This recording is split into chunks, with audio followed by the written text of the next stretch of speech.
bagi kita memperdalam tentang Al-Quran tersebut pada saat yang menjadi kami bersama.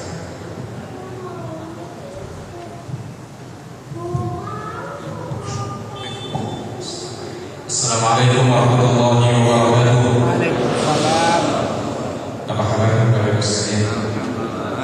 Puasa semuanya insyaallah.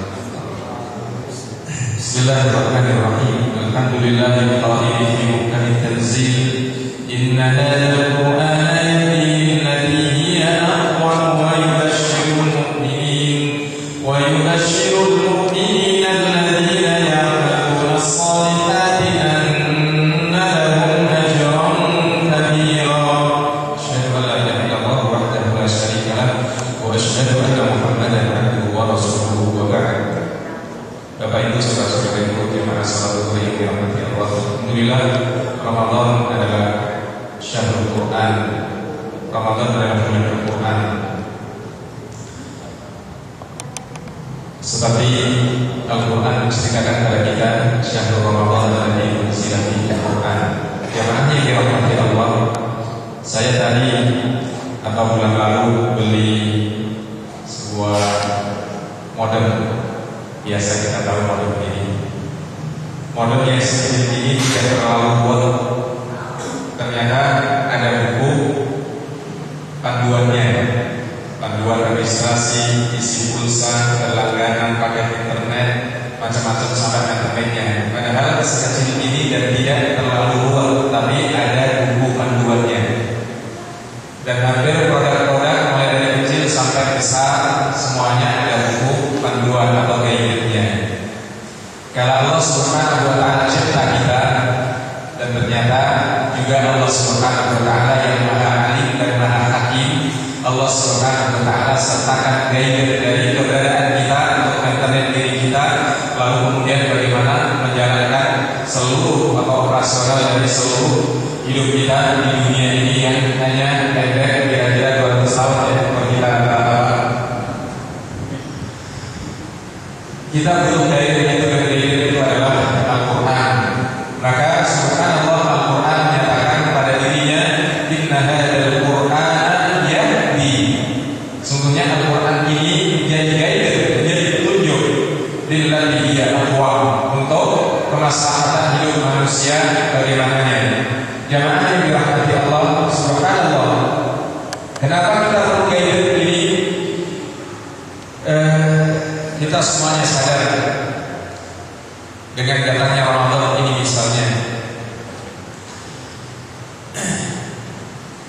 Kalau Ramadan ini kemarin sampai sekarang sudah ada yang ziarah kubur nggak Pak? Belum ya? Mudah-mudahan besok-besok kita ziarah kubur. Kenapa? Mengingatkan pada kita semuanya, sangat-sangat mengingatkan. Dan tentunya kalau ziarah kubur itu minimal ada 3 tujuan yang Rasulullah SAW sebutkan dalam hadisnya.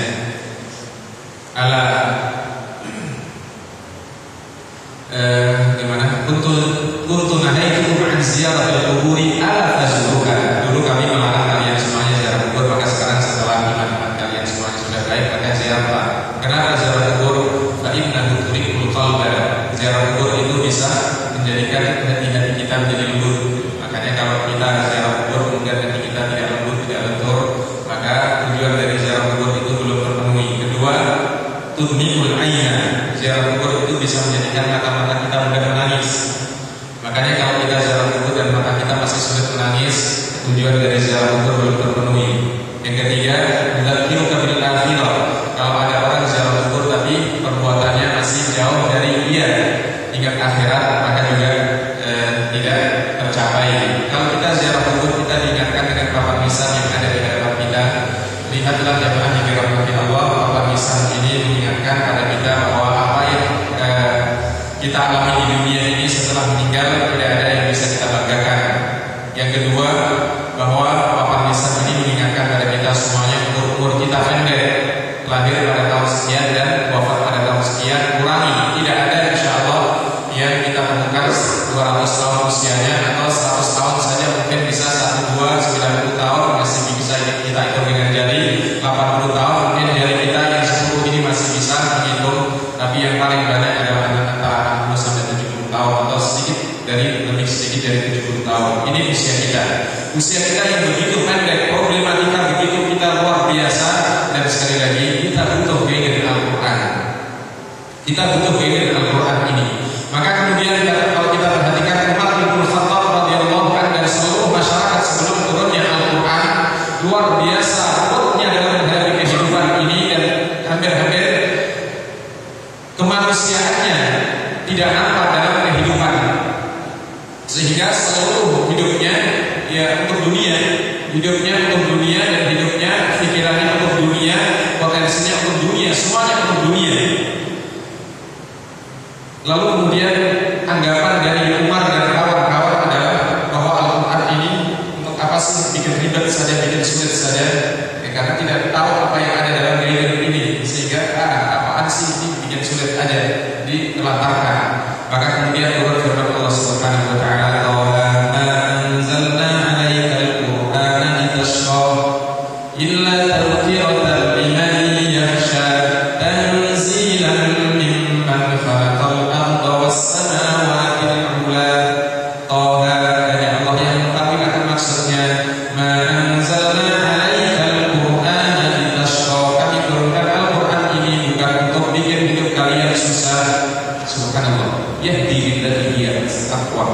memberikan petunjuk jalan pada setiap kita. Subhanallah, jemaah yang dirahmati Allah. Kita perhatikan Rasulullah SAW. Rasulullah SAW memikirkan bagaimana manusia ini agar kemanusiaannya tetap eksis, agar manusia tetap mulia seperti yang Allah Subhanahu wa taala ciptakan. Laqad khalaqnal insana fi ahsani taqwim wa laqad karramna bani Adam. Bagaimana agar manusia tetap dalam kondisi mulia? Rasulullah SAW pusing 7 keliling luar biasa sampai Allah sebutkan dalam Al-Qurannya, dan kamu temui dirimu saat itu wahai Muhammad pusing sekali untuk memikirkan bagaimana untuk menyelamatkan manusia ini. Akhirnya Rasulullah SAW setiap hari berkhalwat atau nyepi atau apa namanya, semedi, yang sekarang tidak disyariatkan semedi ini. Semedinya Muslim adalah i'tikaf dan qiyamul lail. Jemaah yang dirahmati Allah, Rasul pusing 7 keliling. Bahkan sampai dalam sirah Ibnu Hisham disebutkan Rasulullah SAW berada di Gua Hira, dan kita semuanya tahu bagi bapak ibu haji, bapak ibu yang sudah umroh ke ziarah ke mana Jabal Nur, di sana ada Gua Hira, dan Gua Hira itu posisinya persis di atas jurang yang luar biasa, pada posisi puncak, dan dikata sedikit saja keleset juga akan jatuh di ketinggian sekian ratus meter, luar biasa. Rasulullah SAW hampir karena saking pusingnya untuk menceburkan dirinya ke jurang ini, tetapi kemudian Allah Subhanahu wa taala di malam yang gelap berita luar biasa datangkan atau utus orang makhluknya yang mulia mendekap Rasulullah SAW dengan dekapan yang luar biasa, terpes tulang bulangnya remuk reda, dan kemudian Iqra ya Muhammad, baca wahai Muhammad, apa yang saya baca? Mana biqari'in, aku tidak bisa membaca. Terpes lagi luar biasa, dilepaskan lagi, mana biqari'in. Saat itulah kemudian Allah nyatakan Iqra bismi rabbikal ladzi khalaq. Dari Iqra ini manusia, alhamdulillah hari ini kita bisa bersaudara, hari ini kita bisa mengetahui siapa kita, hari ini kita tahu goal kita dalam hidup ini kemana. Dan subhanallah, ini adalah berkat Iqra bismi rabbikal ladzi khalaq. Dan Al-Quran datang kepada kita semuanya adalah yahdi lillati hiya aqwam, sebagai guide dalam hidup kita. Maka itulah jemaah yang dirahmati Allah, siapapun yang tidak mau untuk mengambil Al-Quran dhalla. Dalam sebuah hadis marfu dari Ali radhiyallahu anhu, hadis ini diriwayatkan oleh Imam At-Tirmidzi, ala innaha satakunu fitnah. Ketahuilah sepeninggalku nanti sampai akhir zaman, fitnah, cobaan, rintangan, godaan dalam kehidupan ini luar biasa. Wal makhraj kitabullah, dan solusinya adalah Al-Quran. Fihi nadarun man qablakum, karena di dalam Al-Quran ada berita seluruh informasi terkait orang-orang yang terdahulu, seperti apapun orangnya ada saat ini telah dilakukan atau telah dijalani kehidupan ini oleh orang sebelum kita. Kalau hari ini kita sedih, orang sebelum kita juga sudah sedih. Kalau hari ini ada orang yang sombong luar biasa, sebelum kita juga ada orang yang sombong luar biasa. Kalau ada orang yang sesat luar biasa, sebelum kita juga ada orang yang sesat luar biasa. Kalau ada orang yang taat kepada Allah luar biasa, sebelum kita juga ada, dan seterusnya. Seluruh kehidupan yang hari ini kita jalani, orang-orang yang sebelum kita sudah menjalaninya. Maka fihi naba'un man qablakum, dan ini diberitakan oleh Al-Quran. Maka ada 9 ayat kalau tidak salah Allah menyatakan afalam yasiru fil ardi thumma nduru kaifa kana 'aqibatul mukadzibin. Silakan kalian semuanya bertebar di muka bumi ini, mau ke Eropa, ke Amerika, ke Australia, ke Jakarta, kemana saja silakan. Perhatikan, kalian akan melihat ending dari orang-orang yang mendustakan ayat-ayat Allah Subhanahu wa taala. Seluruh diberikan gambaran inna fis samawati wal ardi laayatin lil muqinin. Di bawah langit ini dan di atas bentahan bumi yang luar biasa, kepalanya ini berbagai macam kejadian yang luar biasa. Laayatin lil muqinin, sungguh ada pelajaran yang berharga bagi orang-orang yang yakin akan kebenaran Allah Subhanahu wa taala. Fihi naba'un man qablakum. Al-Qur'an penuh dengan informasi, segala informasi terhadap kehidupan orang-orang yang sebelum kita. Wa khabaran man ba'dakum. Bahkan juga Al-Qur'an bukan hanya memberitakan apa yang sebelum kita, tetapi apa yang akan datang sudah diberitakan oleh Al-Qur'an. Khabarun man ba'dakum, khabaru ma ba'dakum. Berita, segala berita apa yang akan terjadi pada masa yang akan datang. Wa hukmun bainakum, dan Al-Qur'an adalah menjadi hukmun, menjadi hukum, menjadi pengatur di tengah-tengah kita. Huwal faslu laisa bil hazal. Dia adalah sungguh-sungguh dan bukan persandaan. Jadi Al-Quran ini bukan hanya sekedar main-mainan saja yang hanya sekedar yutla, hanya dibaca saja, tidak. Lebih dari itu, juga dibaca, dihafalkan, ditadaburi dan diamalkan tentunya.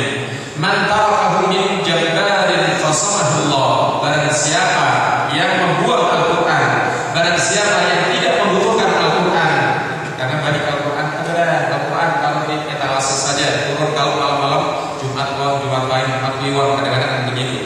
Tidak seorang pun yang meninggalkan Al-Quran disebabkan karena dia sombong, mentah-mentah Al-Quran ini apa? Tidak butuh lagi. Zaman modern sekarang ini sudah globalisasi, tidak butuh Al-Quran lagi. Allahu Akbar, qasamahullah, maka dia akan dihancurkan oleh Allah Subhanahu wa taala.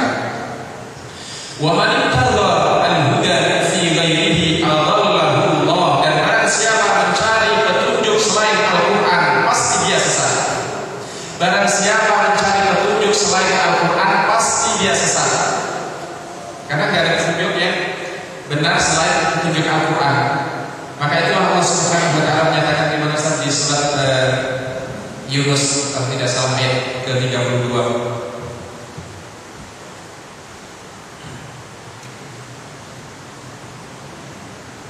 Lupa ayatnya, Ustaz Imam. Wa man ittaqal huda fi ghairihi adallahu Allah. Barang siapa mencari petunjuk selain Al-Quran pasti dipastikan dia sesat.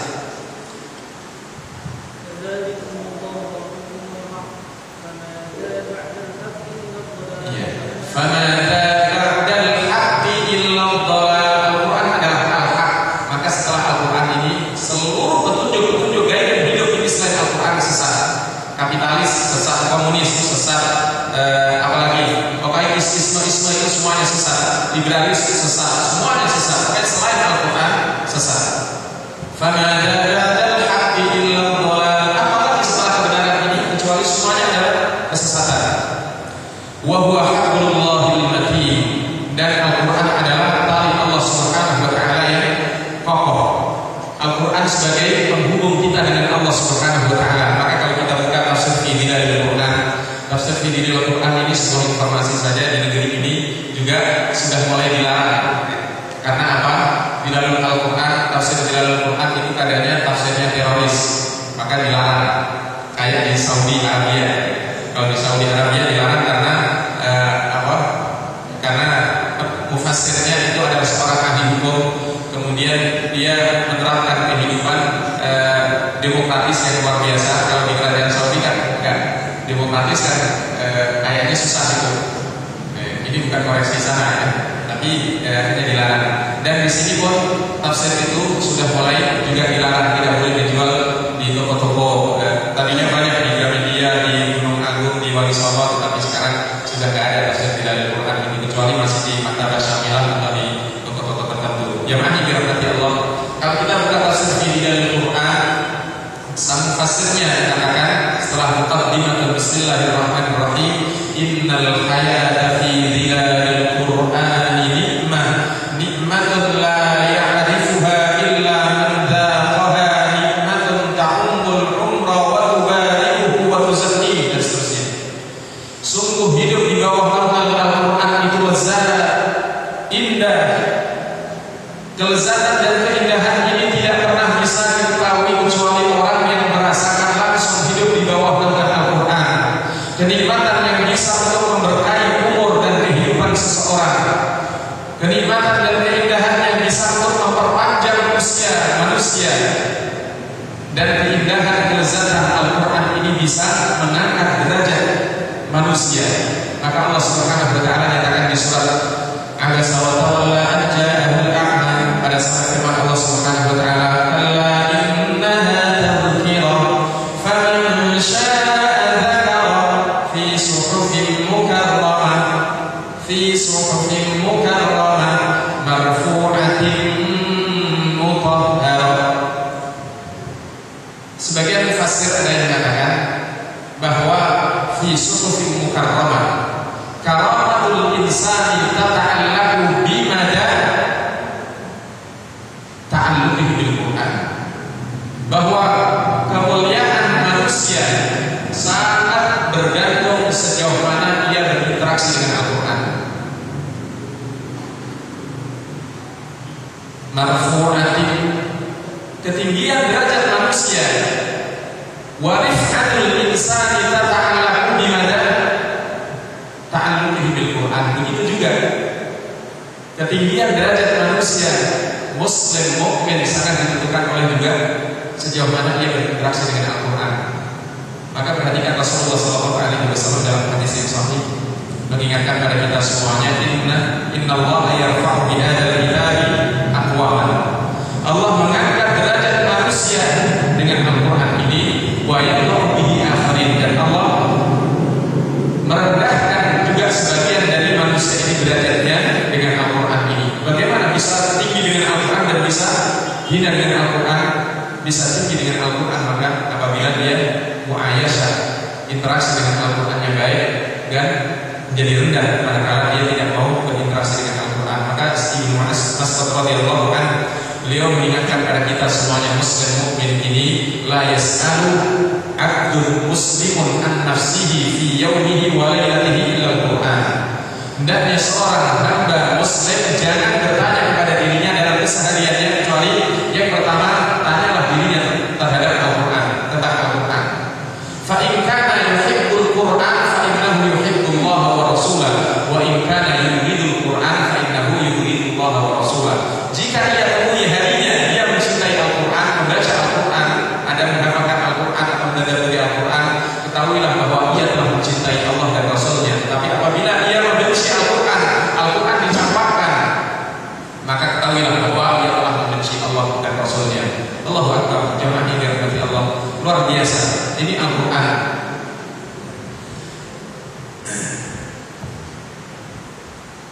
Wa huwa dzikrul hakim. Al-Quran adalah, ini adalah keutamaan Al-Quran, yakni fadilatul Quran.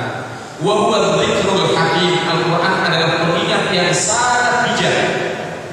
Al-Quran itu pengingat yang sangat bijak, luar biasa. Kalau mengingatkan, ada yang mulai dari sejak awal disentuh, kemudian diarahkan, kemudian kalau sudah nggak mau baru diberikan denda, ancaman. Itu Al-Quran. Bertadarus, ingetin misalnya minuman keras saja itu sampai 4 kali. Ini fase pengharaman khamar itu saja sampai 4 kali. Yang pertama disebutkan bahwa khamar itu juga minuman ada manfaatnya dan ada mudaratnya. Sama kan ya Pak ya? Manfaatnya luar biasa. Khamar itu minuman keras itu bisa menghasilkan devisa negara misalnya. Ada luar biasa. Misalnya mohon maaf yang insaf. Ya, mudah-mudahan di sini nggak ada insaf, semuanya bisa berhenti. Rokok. Rokok itu manfaatnya luar biasa. Satu pabrik gudang garam tentu saja kurang lebih 60.000 pegawainya. 60.000 pegawai, anaknya setiap satu orang misalnya rata-rata 2 atau 3 saja. 60.000 kali 3 180.000.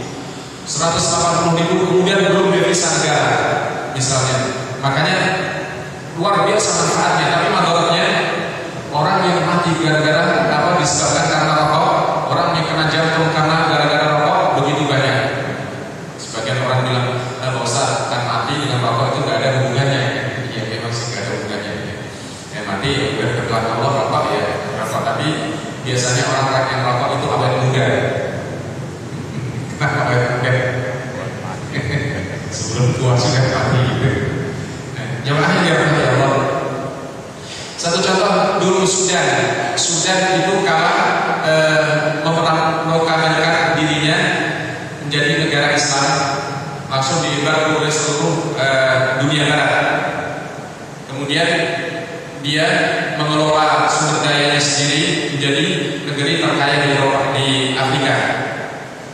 Kemudian begitu mengiklankan atau memaklumatkan bahwa diberlakukan atau dilaksanakan syariat Islam, apa yang terjadi? Yang pertama kali dilarang adalah minuman keras.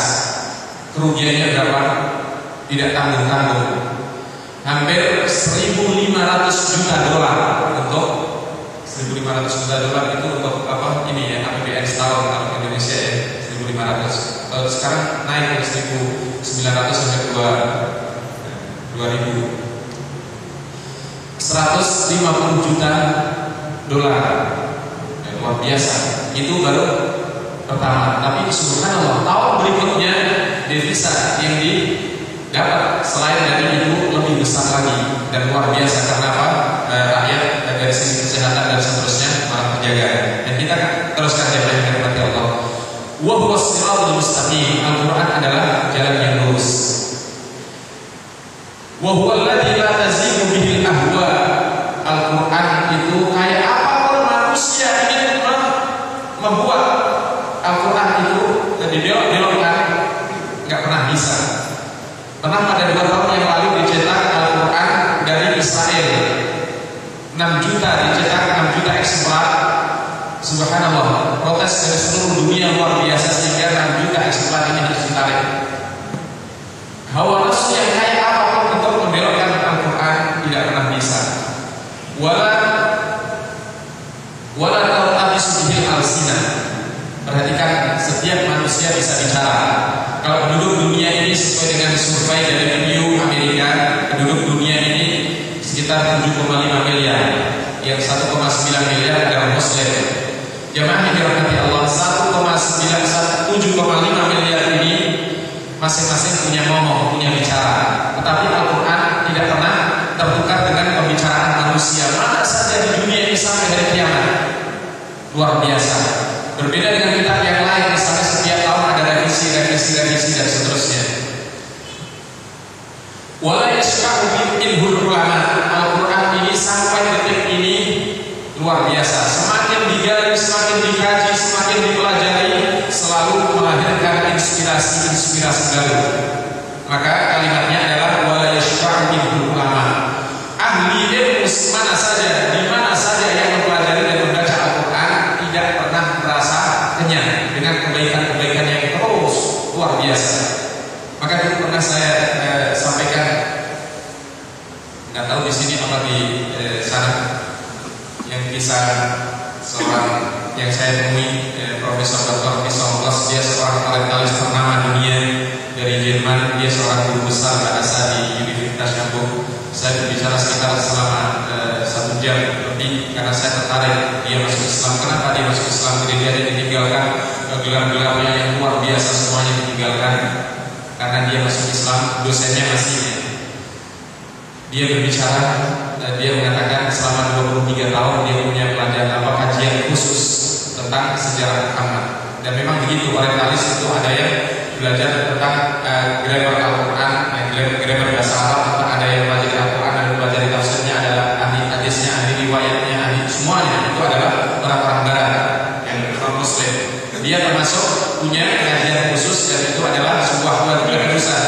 tentang Muhammad. Seluruh referensi di dunia ini yang berbicara tentang Muhammad semuanya dibacanya, kecuali yang berbahasa Arab. Akhirnya ada dialog, setiap ada dialog antara Islam dengan Kristen di dunia di mana saja yang dia dipanggil atau dia diundang dan dia hadir, luar biasa. Hati kecilnya selalu cenderung membenarkan Islam. Akhirnya ada dialog besar yang diselenggarakan di Jerman di Leverkusen. Yang saat itu pembicara dari Muslim dari Kristen adalah Schweiger, kemudian pembicara dari Islam adalah Syekh Al-Azhar. Namun menjelang acara dilaksanakan disampaikan bahwa dihubungi lagi Syekh Al-Azhar ini ternyata ada acara yang sama di negara Arab sehingga panitia mencari pengganti. Siapa penggantinya? Adalah Profesor Dr. Pisoklos ini. Dia seorang Kristen, seorang pemimpin gereja di Jerman. Saat itulah maka dia menyanggupi karena dia punya kajian tentang Muhammad yang luar biasa. Singkat cerita, acara digelar, hadirin Kristen luar biasa, hadirin Muslim luar biasa. Berbicara naik pertama kali pendeta Schweiger ini dari Amerika. Dan setelah selesai menghujat tentang Islam, tentang Muhammad, tentang semuanya. Setelah itulah si Pisoklos ini naik. Satu demi satu apa yang dituduhkan oleh Schweiger ini dibahas secara data dan fakta yang dia pelajari selama 23 tahun ini. Maka luar biasa hasilnya. Apa? Tidak bisa bicara. Semuanya hadirin Kristen ini marah luar biasa. Saya tanya bagaimana menghadapi audien Anda di saat Anda masih seorang Kristen dihina, dicela, dihujat. Dia mengatakan, saya saat itu seperti dicambuk, dibangunkan dari tidur saya. Saya semakin sadar seluruh dimensi Islamnya saya telah Islam menyelesaikan saya yang saat itu masih sombong untuk mengucapkan 2 kalimat syahadat saja nggak mau. Maka saat itulah ada seorang dari Muslim yang luar biasa angkat jempol, ada seorang dari Indonesia datang ke depan memberikan hadiah Al-Quran terjemahan Jerman. Akhirnya dibawa begitu saja, kemudian sampai dibawa ke rumah, diletakin di meja karena terlalu butuh apa sih ini buku apa.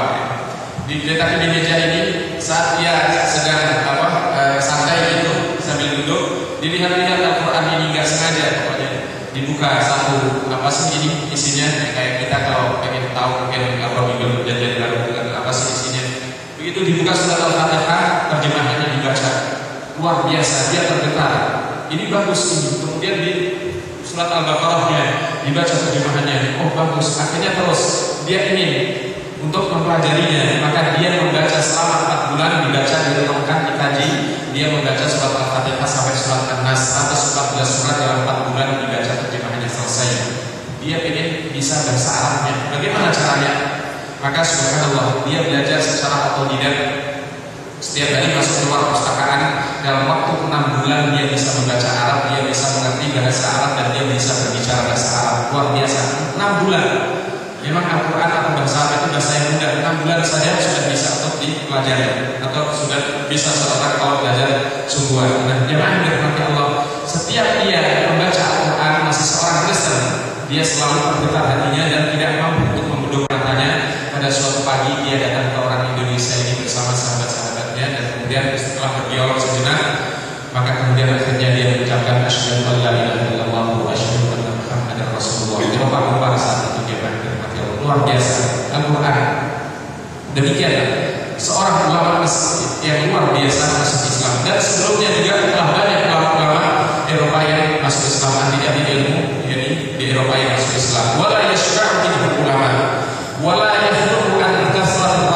Dan Al-Quran ini tidak akan menjadi makhluk meskipun bantahan-bantahan dari luar biasa maka dari orang-orang Muslim ini luar biasa, tetap saja tidak menjadi makhluk. Sampai hari ini Al-Quran bukan makhluk. Ini kan Al-Quran mushafnya ini ya, makhluk ini ya, ini bikinan manusia. Paling Al-Qurannya ini meskipun dicetak di Saudi Arabia atau di mana saja, kertasnya dari Indonesia, sinar mas. Jadi seluruh percetakan di dunia Al-Quran ini semuanya, atau cetakan-cetakan yang terindah buku-buku ini semuanya kertasnya dari Indonesia, karena terbagus dari Indonesia. Pernah dari Soviet tetapi kertasnya tidak bagus, akhirnya dikembalikan. Jamaah yang dirahmati Allah, ini Al-Quran. Wala tanqadi ajaibu. Dan Al-Quran ini tidak pernah habis keajaiban-keajaibannya. Selalu muncul dan selalu muncul. Dan setiap kali ilmu menemukan ilmu, alam ini menemukan ilmuwan menemukan sesuatu yang luar biasa, dan semuanya ternyata sudah tertera dalam Al-Quran. Cuman kita saja yang masih belum bisa untuk menggalinya yang akhir nanti Allah.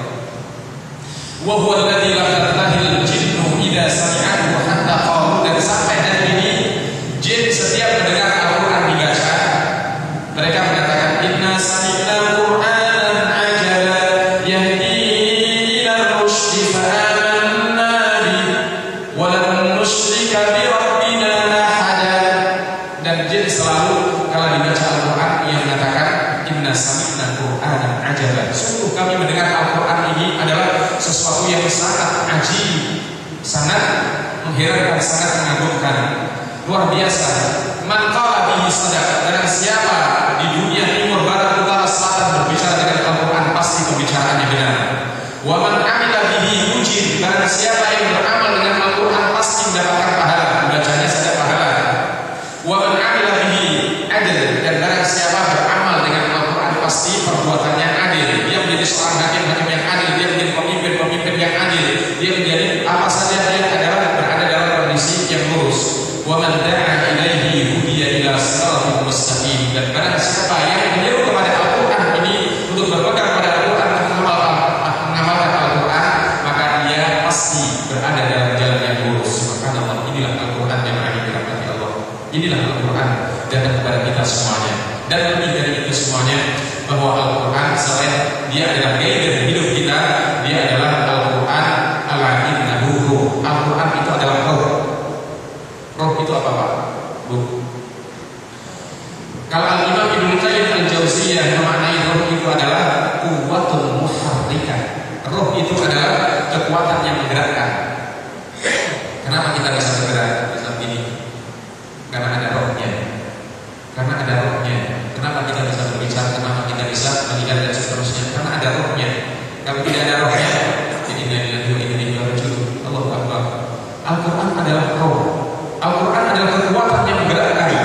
Maka perhatikan, roh dari rumah kita, rohnya apa? Adanya kita. Coba rumah kita tinggalkan lama. Bobrok. Maka itulah Rasulullah SAW dalam hadis yang diriwayatkan oleh Imam Muslim, innal ladzi laisa fi jawfihi syai'un minal Qur'ani kal baitil kharbi. Sungguh orang yang dalam rongga jiwanya tidak ada warna-warna dari Al-Quran adalah dia seperti rumah yang ditinggal oleh penghuninya yang sudah lama. Apa yang ada di dalamnya? Ada pocong, ada genderuwo, ada setan. Rumahnya ini setan, di dalamnya setan ya. Mati karena berarti manusia hanya ada dua. Hanya ada satu maksudnya. Kalau tidak ditempati oleh nilai-nilai ilahiyah, ditempati oleh nilai syaitaniyah. Kalau tidak ditempati oleh Al-Quran, maka ditempati oleh gadir-gadir yang lain, dan begitu. Subhanallah, jemaah yang dirahmati Allah, Al-Quran adalah roh. Maka itulah Allah Subhanahu wa taala ceritakan dalam ayat yang begitu indah di surat Al-An'am ayat ke-122. Awaman kana maitan fa ahyaynahu wa ja'alna lahu nuran wa ja'alna lahu nuran yamshi bihi fin nasi kaman mathaluhu fi dhulumati laysa bi kharijin minha.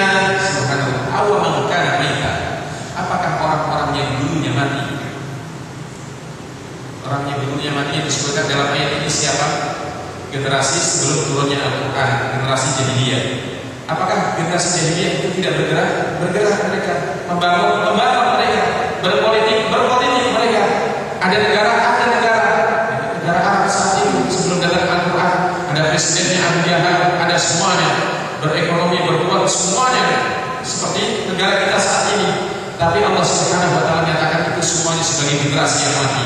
Awaman kana maitan, lalu fa'ahyainahu, dengan Al-Quran ini kami hidupkan generasi itu. Wa ja'alna lahu nuran yamshi bihi fin nas. Lalu setelah mereka hidup, maka mereka menjadi cahaya yang menerangi di seluruh bumi. Sampai hari ini kita semuanya diterangi oleh dari sana kan? Dari sana, dari Saudi Arabia, dari Rasulullah SAW. Dan subhanallah, jamaah yang dirahmati Allah. Maka Al-Quran ini adalah ruh. Subhanallah. Ada seorang ulama mengatakan, antumur ruhul jadid tasri fi hadhihi fi jasadi hadhihi ummah. Kalian semuanya muslim mukmin yang dekat dengan Al-Quran itu adalah ruh jadi, ruh baru yang mengalir di tubuh umat ini.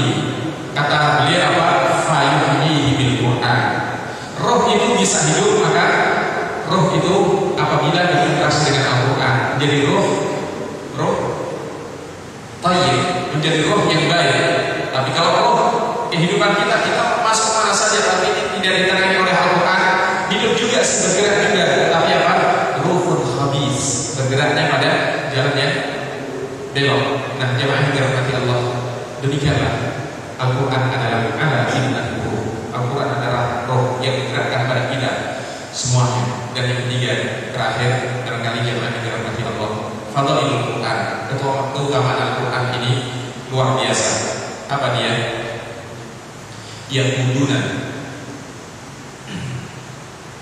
Yaquduna fi ma'rakatina al-mulazimah ma'a al-jahiliyyah qablana. Al-Quran inilah yang memimpin kita semuanya pada saat ini untuk berperang menghadapi segala bentuk kejahiliahan yang mengitari kehidupan kita. Luar biasa Al-Quran. Jamaah dirahmati Allah, dipegang Al-Quran, tuntunan Al-Quran yang terus kita diarahkan. Ini siapa musuhmu? Musuhmu adalah setan. Siapa temanmu? Temanmu adalah muslim. Bagaimana jalanmu? Jalanmu adalah siratal mustaqim. Jadi udkhulu fis silmi kafah. Bagaimana saya harus mati? Wala tamutunna illa wa antum muslimun, dan seterusnya. Luar biasa. Inilah Al-Quran sebagai guide. Yaquduna fi ma'rakatina ma'al jahiliyyah haulana. Jamaah dirahmati Allah. Demikian pengingat anak singkat di siang hari ini, Ramadan ini. Mudah-mudahan Al-Quran memberikan makna dalam kehidupan kita.